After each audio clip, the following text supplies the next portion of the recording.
The dreaded beast versus the savage hunter. Aliens versus Predator.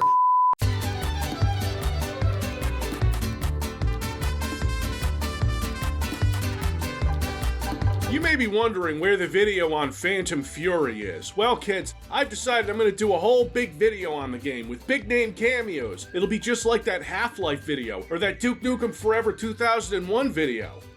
Yeah, those were good times. Now I'm just waiting on Slipgate Ironworks to finish the game. After that, it'll be a bonanza of content. Definitely a 15-hour video. And I assure you that it will not be a weird, frustrating, glitchy, thoughtlessly designed hodgepodge of disparate ideas stitched together, and that if there was a giant meteor headed towards Earth and the only way to avoid the extinction of the human race was for Slipgate Ironworks to put out a finished game that stayed even remotely engaging for more than 2 hours, we'd all be texting our loved ones to say goodbye. Yeah, just as soon as they finish that game. But for right now... Quit wasting my time. Alien! Predator! Two species brought together by a random prop being reused in Predator 2 that's really obviously an alien skull, right? Because I'm sure Stan Winston's company had it lying around, because that's not the alien skull from the first movie. Because of the ridges instead of the smooth head. No, it's definitely one of Winston's from Aliens. This common practice of prop reuse led to comic books, bad movies, and of course, video games. Like this arcade beat-em-up by Capcom that rules.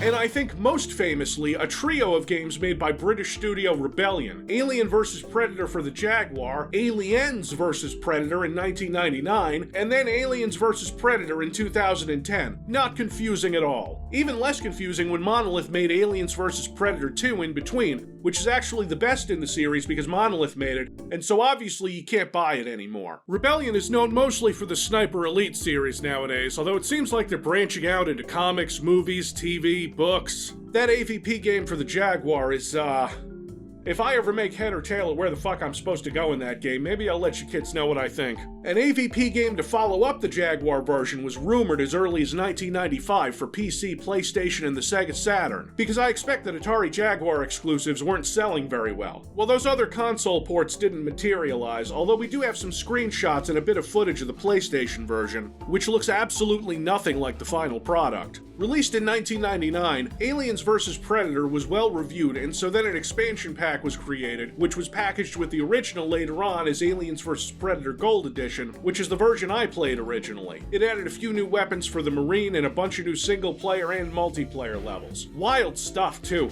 Blew my mind as a 12-year-old. I probably would have hated the standard version because when that came out, it didn't have save games. You had to get through each level without dying or else it was back to the start. I'm not sure why they made it like that. I know making saves in games, especially now, is a pain in the ass. Like if you use an Unreal or Unity. But this was 1999, and being able to save anywhere in an FPS game was the standard. So back then, I was surprised when I booted up the game and was presented with 3 skill levels: Training, Realistic, and Director's Cut. And the skills determine how much damage Acid Blood does to the Marine in Predator, as well as health and energy pickups for the Marine in Predator, whereas the Alien has different health gathering properties we'll talk about a little later. For the Marine in Predator, it says that the enemies are more savage, and for the Alien, it says the enemies are armed with heavier weaponry. Training difficulty gives you 8 saves per level. Realistic gives 4, and Director's Cut gives 2. Here's the problem. In order to unlock all of the bonus levels that I want to show off in this video, I need to finish the whole campaign, every species, on Director's Cut. Good news though,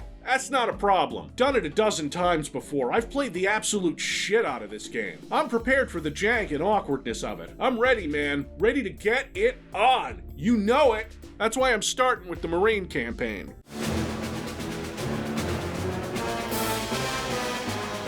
Wake up, Private! You're in some serious shit. We're bugging out now. Level 3 doors are on your left, so get your ass to the comms room and I'll brief you from there. In order to placate the people who were fans of the original poorly acted FMV scenes that played on these monitors in the first release, I'll show you the same one, except it looks like it was shot on one of the really early low-budget Red Dwarf sets, as opposed to the new low-budget Red Dwarf sets, which is ironic because these are the ones with American actors. Look alive, Private. You're in some serious shit. We're bugging out, now. Level 3 doors are already locked, so get your ass to the comm room. I'll brief you from there. I always wondered why the United States Colonial Marines had so many British people ordering me around. Those are Rebellion employees, and I personally like them better. Their acting is bad in a much funnier way. This game has some impressive graphical effects with particles and stuff for these flares, but once you approach this mirror, oh boy. Nice fucking model! Yeah, parts of this game aren't pretty. Even for 1999, the year we got Quake 3 and Unreal Tournament. And then AVP is over here with this hand on the model for the pulse rifle. Giger ain't got shit on the body horror of this man's arm. Look at that Mr. Potato Head ass thumb. The lighting is pretty, and I know what you're saying. You can't see anything because it's dark. This is a very dark game. As the Marine, you can either toss a flare or use your night vision, but don't do both at the same time. I don't really like using the night vision because it blows out the screen when there is light, and while it's activated, you can't use the motion tracker. Let's talk about First Contact.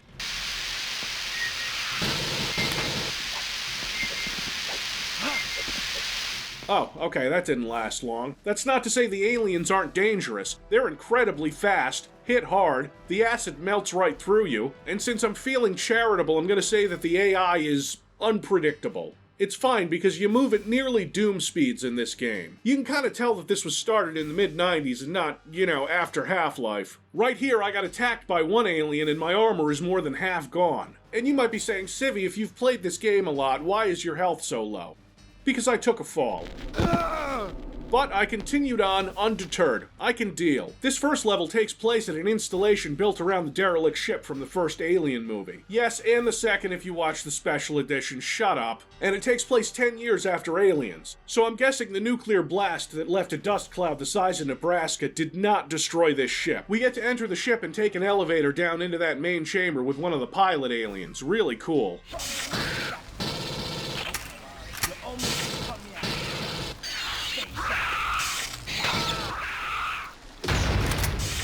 Yeah, like I said, unpredictable. But your pulse rifle takes care of it. It doesn't feel quite as beefy as you'd expect from a gun in a 90s shooter. The impact is pretty tame, actually, for a gun that shoots 10mm caseless explosive-tipped rounds. And sometimes jams. Yeah, a few of the guns in this game can jam, and you'd think, oh, just reload it, that'll solve the problem.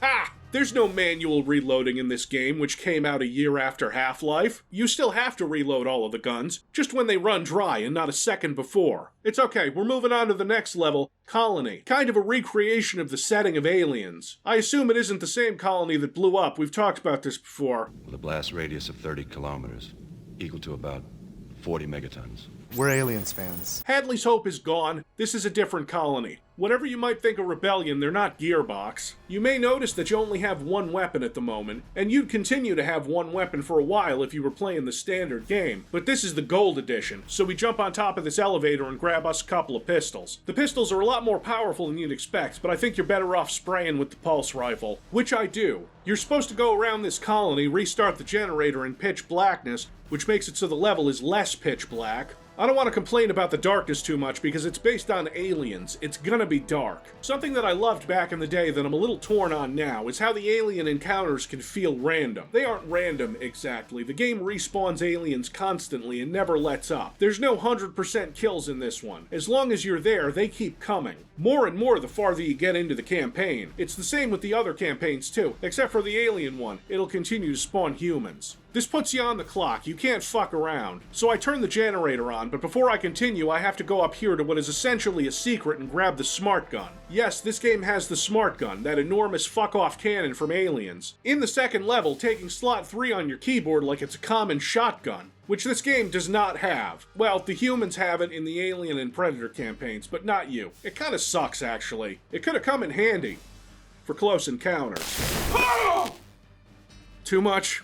Yeah, too much. The smart gun has a tracking mode and a free fire mode, and this thing still has a hard time keeping up with the aliens.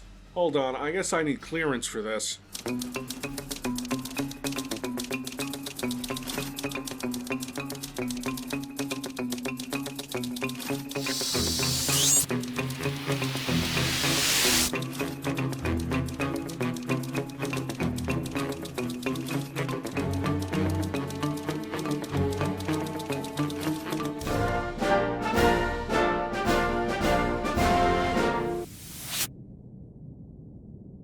Oh, fuck you, you senile bitch. Okay, so the best way to use the smart gun, even if it has 500 rounds per magazine, is to use short, controlled bursts. Ha! Fine. So even with this massive weapon that tracks enemies, I'm still feeling pretty tense. Even though this game is jank of the highest order, the aliens can and will appear from nowhere and eat your face. I gotta get to operations to throw 5 switches. System malfunction. Damn. You throw all 5 switches? Yeah? Main gate hasn't budged. We need a bypass key. I love your accent, man. Very, transatlantic? The engineer had one. He might still be on it. Yeah, and he's in the med lab, maybe, but probably dead in a hive somewhere. So we go down to the med lab to meet the worst enemies in this game, the facehuggers. Up to this point, I'd never played an alien game where the facehuggers were an instant kill, but I swear to God, I'm not letting one of those little bastards get me. I run over here, grab another smart gun, I'll need the ammo, and outside of the med lab there's a flamethrower which we won't be seeing much of. It sure does set things on fire. Problem is that when you set the aliens on fire, they continue to run around and attack for a while until they pop.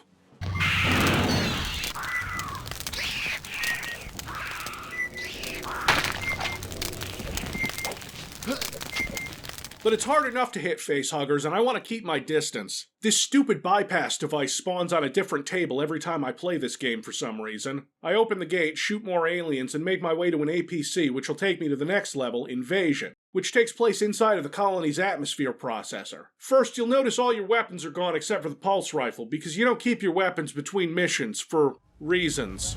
Orders from above. You must shut down the cooling systems of all that authorizing airlift. You need to power down 5, repeat, 5 ventilation fans and make your way to the processor. Fuck! Yeah, this is where the game starts to get tougher. Health and armor pickups are pretty rare, but they both will fill you up completely. Oh god, there's a facehugger here. Totally worth it.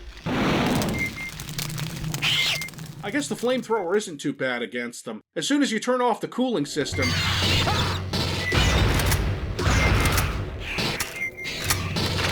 Not cool, game, assuming you placed that alien and he didn't wander there himself. A dropship comes to pick us up in a somewhat familiar location, and we've escaped the planet full of aliens. Onto a space station full of aliens. No. Fuck you. But then, this game remembers that there's another extraterrestrial in its title. See, the thing about predators in this game is that if you don't blow them up or double tap them...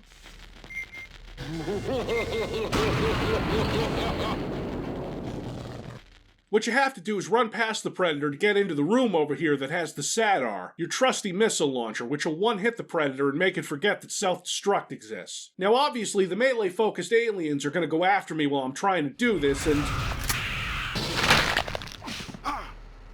get ready for the most tense, ass-puckering section of this video.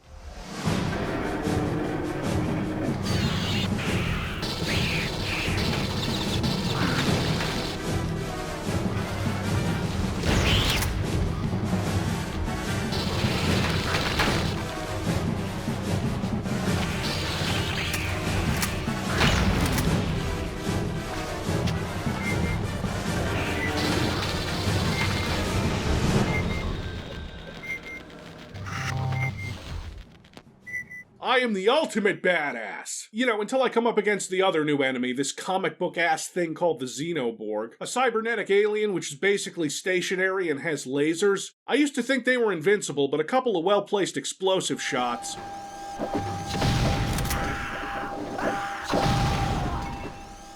it doesn't matter, you can avoid them pretty easily. However, there's another predator on this station, and I'm gonna have to do battle against it, prove my worth, restore my honor.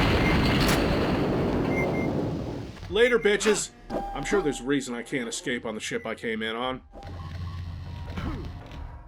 Now we've arrived at Terrargo, a level based on the Sulaco from Aliens. Our brief encounter with the Predator part of this game is over for the moment, so we can clear out one of the most infested levels of the campaign. This is the first mission where that 2 save limit really hurt. I can grab a smart gun in the shower, but I have to be really judicious with my ammo use. The levels themselves are pretty linear, so I make my way to this hallway of death. I call it that because it's where we first get assaulted by a Praetorian, a mini queen alien that's a walking meat grinder. I put tracking mode on and emptied the rest of my smart gun into it. We don't fuck with Praetorians. Before we reach the next hangar, we get the Skeeter launcher, which is fucking ridiculous. It's entirely too powerful. It launches secondary projectiles at other enemies when the enemies are programmed to basically rush at you because they're melee only. Yeah, I don't want the Skeeter launcher. I want... Oh yeah, this minigun is a weapon of mass destruction. Finally, a weapon straight out of Predator, and it wrecks anything in front of it. You also can't walk and fire at the same time without your aim going crazy. Access denied. Oh god damn it, you're not even from the company and you're fucking me over. Fine. The game sends a Pred alien after you. Yes, a Predator and alien hybrid made by a facehugger impregnating a Predator. But I have a minigun. Door override activated.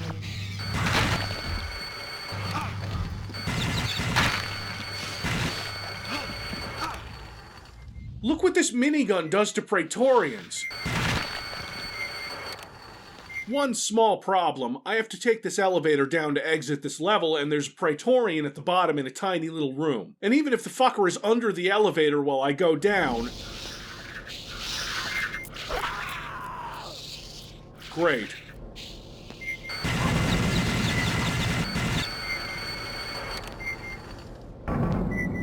Now it's time for the final boss, a queen alien. We have to press some buttons to get out of the airlock. I don't know why the queen is here, it just is. And now it's in space.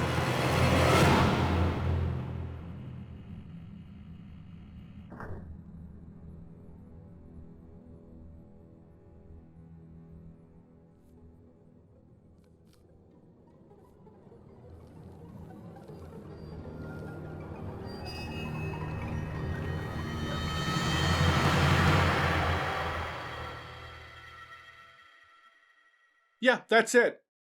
I hope you weren't expecting a story resolution.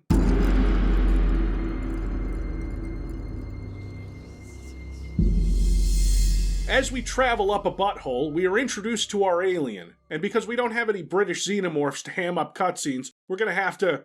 Hold on, this game wasn't designed to be played in 4K. Our temple has been violated. Yeah, from that cutscene it sure looked like it. Eliminate intruders and seal the entrances. It's a good thing I know this game, or else I'd have to squint to read these mission objectives. Now, this level's knocking some things onto some fire and then entering the area where humans are hanging out, killing them, slashing some pipes, breaking some other things to block off some turrets, and running at about 26 feet per second. Describing the alien's built-in combat abilities, well, what you're looking at is a perfect organism.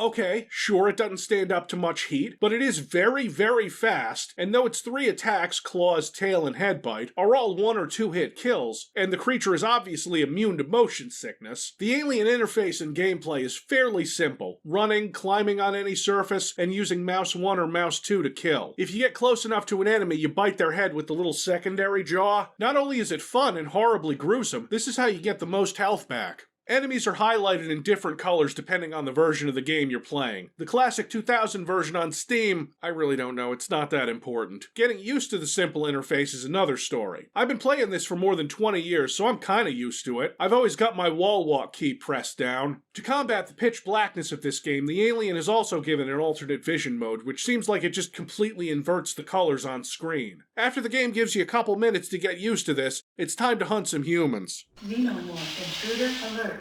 You're dealing with Marines and civilians here. Dropping on a Marine works good. Some of the civilians carry Molotov cocktails, and if you get anywhere near them, they'll toss it and set you on fire, or if you're anywhere near them when you kill them, they'll drop it and you'll catch on fire. If that happens, say goodbye to at least half your health, because the alien, as we've seen, doesn't respond well to fire.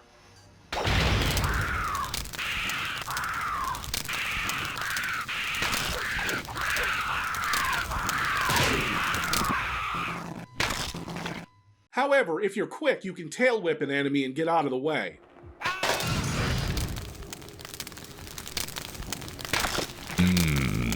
slow-roasted goodness. And enemies are basically blind, so sneaking up on them is pretty easy. They almost never look up, so you can drop from the ceiling. You got sentry turrets? Get behind them and tail whip them. Tail whip anything. It auto-aims, and it mostly hits what you want to. Mostly. Your worst problems in this campaign aren't going to be humans. That's right, kids. While Ellen Ripley overcame her prejudice against artificial persons, I fucking haven't. They can all be sent to the scrap heap. They don't mind when you take an arm off. They'll one-hand a shotgun and kill you, the milk-blooded bastards. So, to sum up, the Alien campaign is like playing a very aggressive kitty with permanent zoomies. A tangle of claws and teeth, less perfect organism and more razor-sharp Tasmanian devil. Nope, don't move. Don't. Fuck, you bitch! You did that on purpose. She knew I couldn't eat a severed head and did that to spite me. Once you enter the hive, you're sent out to board a ship that'll take you off-world. This involves breaking through a heavily guarded checkpoint, but also moving through ventilation shafts you could herd cattle through. Warning, non-human intruder alert. Attention all personnel. The xenomorph has been contained in Biolab 2, but we believe another is still at large. The creature will be contained. Keep the eggs moving on schedule. Oh wow, is the company taking xenomorph eggs again? Do I even need to do anything? This never works. And the humans in this game are even dumber than your average company stooge.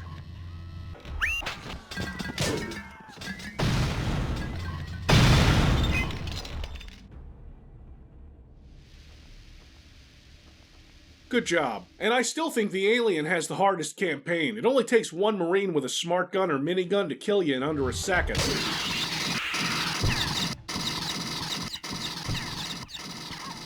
You know, unless you're too close to them, and then they don't hit you at all. With a smart gun.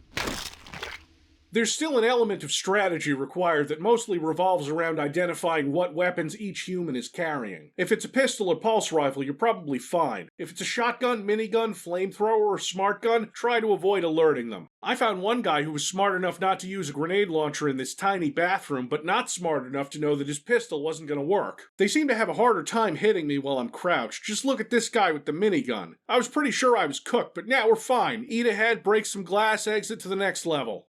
We've stowed away on a ship that's a recreation of the Nostromo from Alien. Sort of. Like all the others, the scale is off and kinda weird, as locations in older 3D games used to be. This is Ferrarco. The bane of my existence is the Xenomorph. I consider it the hardest level in the Alien campaign, so probably the hardest in the main game. The map is huge, chock full of humans with flamethrowers and synths with shotguns. No need. Please wait. Cycling. Oh god, come on! I'm desperate enough to use another tactic the game offers you. The ability to destroy lights to darken areas. Please wait. Door. Cycling. Yeah, that's pretty cool. Please wait. Door. Cycling. This is the level I think of most when I'm talking about judicious use of save games. The number of enemies that can either knock your health close to zero with fire or instantly kill you with a shotgun that are stashed away in straight corridors or right behind doors is infuriating.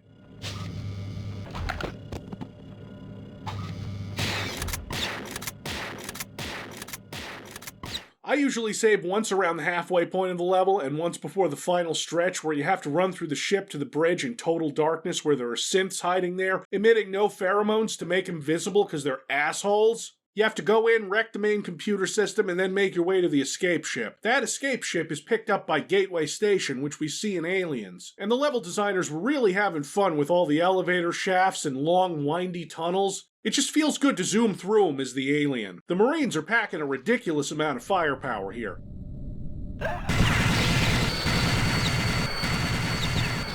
Okay, I take it back. Minigun is OP.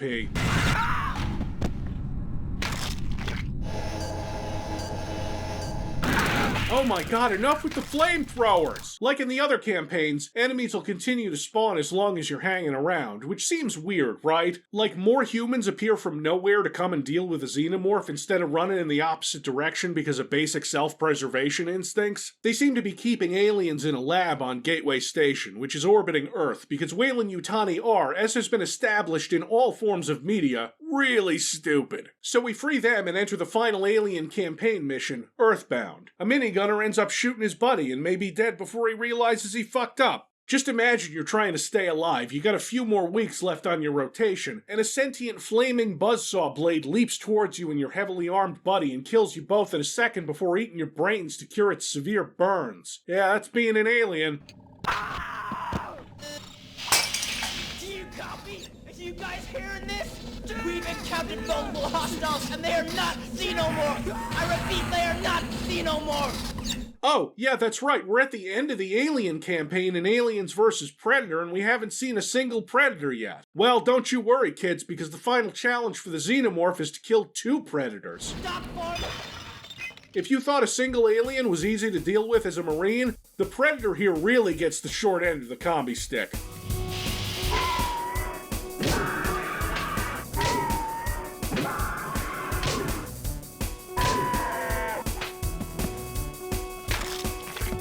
Come on, do it! Kill me, I'm here! Kill me, do it! I'm not even doing Arnold right now, I'm just doing Big John. Yeah, your tail basically stun locks them. Just make sure to eat their faces so they don't get any funny ideas about setting off their wrist nuke. The ending cutscene shows that the alien stows away, and is, like the title suggests, earthbound. So I guess... You can just kiss all that goodbye! If you thought the humans were blind with the alien, the Predator has a friggin' cloaking device. The Predator is so beefy, so ludicrously tanky that the first couple of levels in this campaign are a turkey shoot. And they'll also be heavily blue because we're using thermal vision to track humans. The Predator soaks up damage so effectively that if a human does hit you with a pulse rifle, a 10mm caseless explosive tipped round, it doesn't even register on your health bar. Seriously, the hardest time I had in the first level was making this jump because of how weird the platforming is.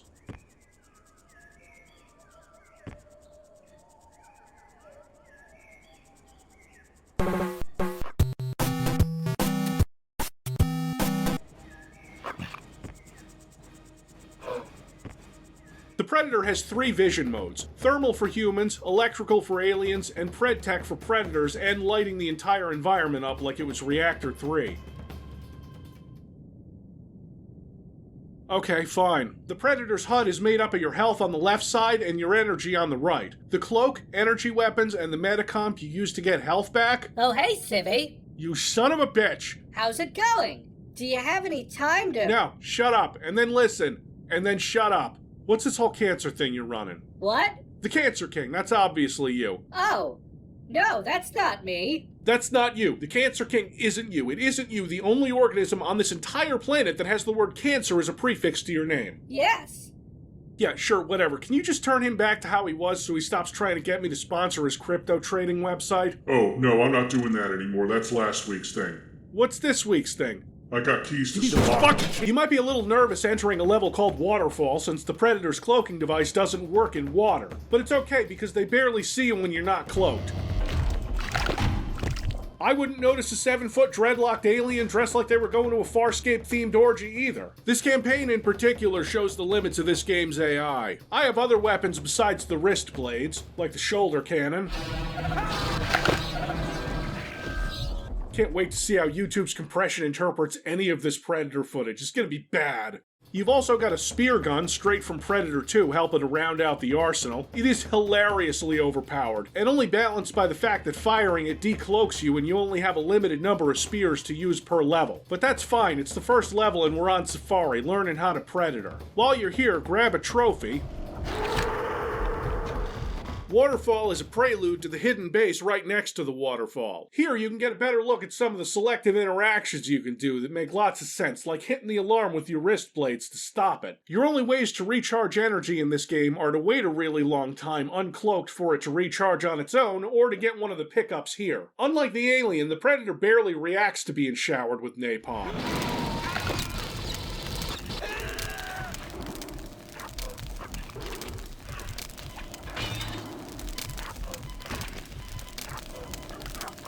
And then sometimes you're just gonna have to wait around to recharge your energy. Because I could grab an energy refill, but then I'd be wasting some of that, and I'd rather just have full health and energy before continuing, so I'll be patient. It's the end of the level, I don't need to be careful, I'll spear the rest of them and go into this Predator ship, which leads us to the next level and gives us a couple more weapons, the pistol and the disc, which we won't see for a while. They're not really necessary this early in the game, they're overpowered even for Predator weapons. This mission, Vault, is where the real promise of aliens and Predators fighting each other is fulfilled. Well, one Predator versus lots of aliens. It's also where you might discover that the secondary fire on the wrist blades, your trusty charge-up one-kill stab attack for all the enemies lower on the food chain than you, will stop being charged up after a few seconds and return to the idle animations. This is shitty and can wreak havoc on your timing while trying to not waste energy when you don't need to. The feedback is pretty bad too, as the aliens will just explode. Their acid does surprisingly little damage to the Predator. Since the aliens see pheromones, being cloaked doesn't matter. You'll also have to hold down the fire button to cook your shoulder cannon shots a little bit if you want to down a Xeno with it. This level has a lot of aliens, but not a lot of energy pickup, so I gotta wait here a little while to heal up.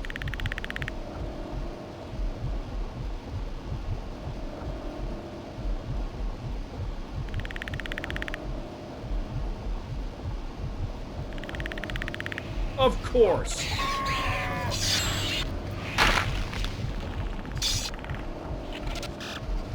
I swear to God, I remember the shoulder cannon being able to lock onto facehuggers. In retrospect, I should have just used the pistol. I'm still operating under the Marine rules here, and I am not getting fucking facehugged. It's humiliating.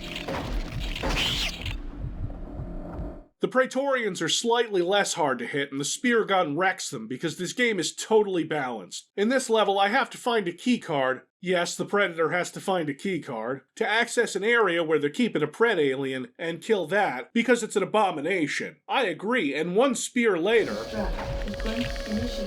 It's not even fair. I return to the Predator ship and leave before the base explodes, taking all the aliens with it. Sounds like a pretty successful hunt all in all. The Predator campaign compared to the others is a bit disjointed, since now we rush off to Fury 161, the planet from Alien 3, to do some hunting. Extensive xenomorph infestation, USCM recon team en route, so we will see some humans later. For now though, it's a lot of switch hunting and killing endlessly respawning aliens. Since you're a 7-foot-tall, nigh invulnerable space hunter, the game will send more vicious aliens after you than it did for the Marine. This is easily the longest level for the Predator, as it has you visiting practically every location from Alien 3. The big room with an elevator you need to press a bunch of switches to activate, which takes you down to an area that lets you access Ripley's crashed EEV from the movie. Oh wait. There we go. And since I'm running low on spears, I get to show off the disc.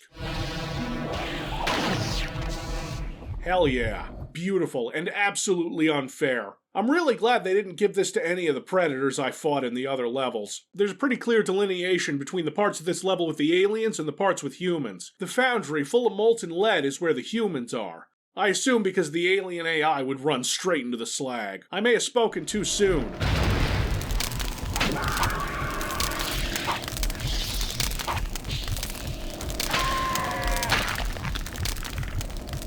The humans stand no chance, and I fly away in a Predator ship to the next level, Caverns, where we deal with humans who have secured... It's not secure. The area is secured, Ripley.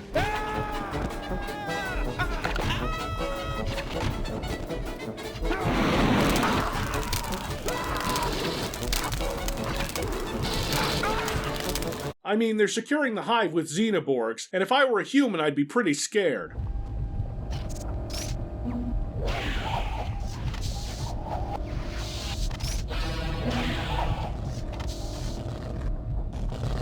And I get into the hive, and the game feels the need to warn me that I'm about to have a fight with 2 Praetorian guards. I realize that we're almost at the end of this campaign, and I haven't used the plasma pistol yet, so here it is.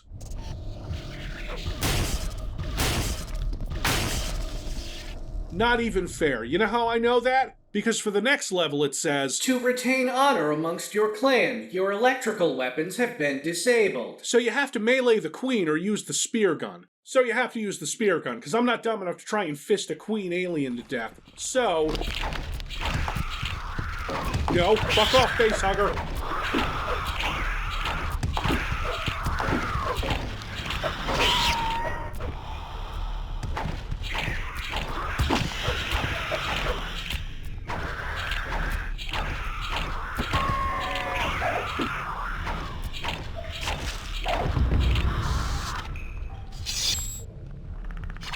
Oh, Can't take a trophy. Too bad. And the final cutscene is here to reiterate that we have a zero-tolerance policy for face-fucking in this game.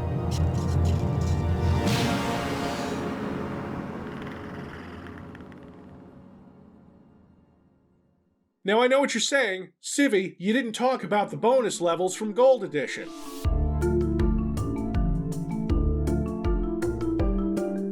I was saving them because it's easier to talk about them now that I've finished all the campaigns, because the bonus levels are all repurposed levels from other campaigns retrofitted to be playable with the other species. And when I say retrofitted, I mean that if the level is from the Alien campaign, they give the Predator the jankiest grappling hook imaginable. The first Predator bonus level is Invasion, the Marine's third level. You basically play the level in the reverse order as the Marine, so you start at the landing pad on top and you make your way to the APC to kill the Marine inside. You know, I've heard of reusing beta content for an expansion pack, but reusing the content you already put in the game? Rebellion, do not give the AAA gaming industry ideas. Next up is the Alien level Escape, again, and guess what? You play it in the reverse order and yeah, it's mostly the same. Like, it still has mostly human enemies with one Xenoborg thrown in the mix. Next up is the first Alien level, Temple, and this grappling hook.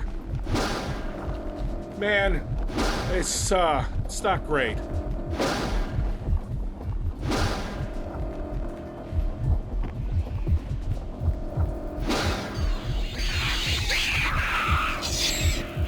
By default, it's bound to apostrophe, because PC gaming in the 90s was a lawless wasteland. I think the objective in this one was to kill the Pred Alien, which took no time at all because the game started to be fairly close to it. Next up is Earthbound, which is like playing the level on easy mode after having to suffer through it as the alien. Now that you've got way too much health and handheld anti-starship weaponry, it's a breeze. You make your way through the level, in reverse of course, to kill an officer. Sounds familiar. The final bonus level for the Predator is the Marine mission Terrargo, which...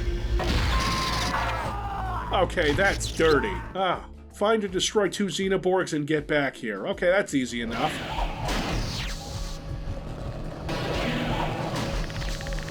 That's it for the Predator, so let's move on to the Alien. Bonus level 1 is... Invasion. Again. This time it has a few new areas to explore, like a starting area and then another area behind where the level normally starts. It's not just going backwards, you have to explore the new area and escape the atmosphere processor. This involves finding a vent and running up a wall to get out, which is fine, I guess. Next, Derelict, all the way back to the beginning. Kill the company heads that have sealed themselves in the base. Okay, another one that's kind of non-linear and lets me go where I want and lets me kill Weyland-Yutani suits. Good deal. And as the alien, you get to basically go wherever you want. Like there are air vents you could climb into and use to navigate around where turrets are set up. It only lasts 5 minutes, but it's pretty good. After that, we replay caverns from the Predator campaign in reverse and have to get about to the midpoint of the level and kill an invading Predator while slicing through a bunch of blind Marines. Terrargo again, with another non-linear mission objective to kill 3 officers. However, this time we're using the massive air ducts on this ship as a way to move around in true xenomorph fashion. I feel a little weird hitting switches as an alien, but hey, we've seen them cut the power before. This hallway of death becomes my hallway of death. I prove that the alien's headbite range is more theoretical than anything. I creep around this spaceship being an absolute menace, even once to a Predator that's there for some reason. I think this might be my favorite Alien level. A lot of stalking and generally being terrifying. Now we've got Fury 161 again, which seems perfectly suited for Alien play because, well, it's the first time we saw from the Alien POV in the movies. Deactivate sentry guns and hunt human fodder. Okay, you have to press switches to do this because obviously sentry guns are nearly fatal to aliens. A Predator in this level finally gets me just because he's real plasma happy, till I slap his head off. It's basically playing the level in reverse and then fighting another Predator who feels the need to stop and aim while I hide from his shots behind this pillar. I tail whip him, eat his face, and the level is over. The first Marine bonus mission is the Alien level Temple, where you have to start a generator, shoot aliens, get a minigun around the middle of it, and basically your path through the level is the inverse of the aliens as you start in the hive. That probably isn't good, and you should get a chest x-ray in the near future. And you end it in the upper part of the map where the aliens started, after nearly getting killed by a Praetorian that fell to a few dozen minigun rounds fired in the span of a half second. And then this blows up in some kind of... What the fuck is that ship? Is that a human ship? So then you have to play the Predator level vaults, I assume right after the Predator hits the self-destruct, in what is the most annoying Marine mission. Vaults isn't the easiest to navigate. follow the blood. So having only a minute to shut down the self-destruct, and then finding a predator and not having the weapons to properly deal with him. Wait, isn't the predator setting a self-destruct on this base redundant? What you have to do is go in here and grab a minigun, use that on the predator, and then override the self-destruct by blowing more things up. And then, as if the one-timed objective wasn't enough, you have to go save a company executive from the aliens, which is like, no, fuck you, company suits deserve to get got by the aliens. That's a core tenet of the series as far as I'm concerned. And if you don't save him, you explode. Yeah, fuck this one. Next up is Ferrarco as Marine, also with a jetpack and another Skeeter launcher pickup.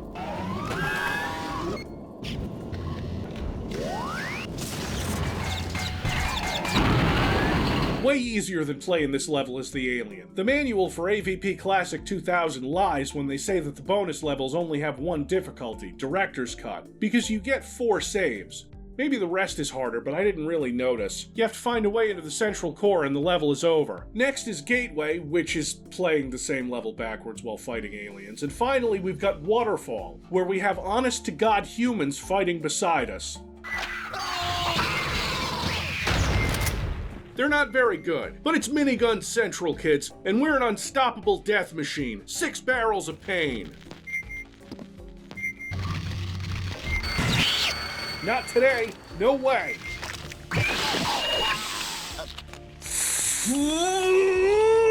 And the level ends with me blowing up a predator. And that's all of them. Also, there are targets you can hit while playing levels to unlock certain cheat codes, and while I didn't unlock all of them, just a few, like balls of fire, and one I actually went back to get because I really thought it would be fun to close the video with. So I replayed Derelict as the Marine, and with my one somewhat inaccurate weapon that jams sometimes, I had to beat the level with 80% headshot kills. Doable. It unlocks John Woo mode, which might be the first time we had slow-mo in an FPS game, and well, there's only one way to really do it justice.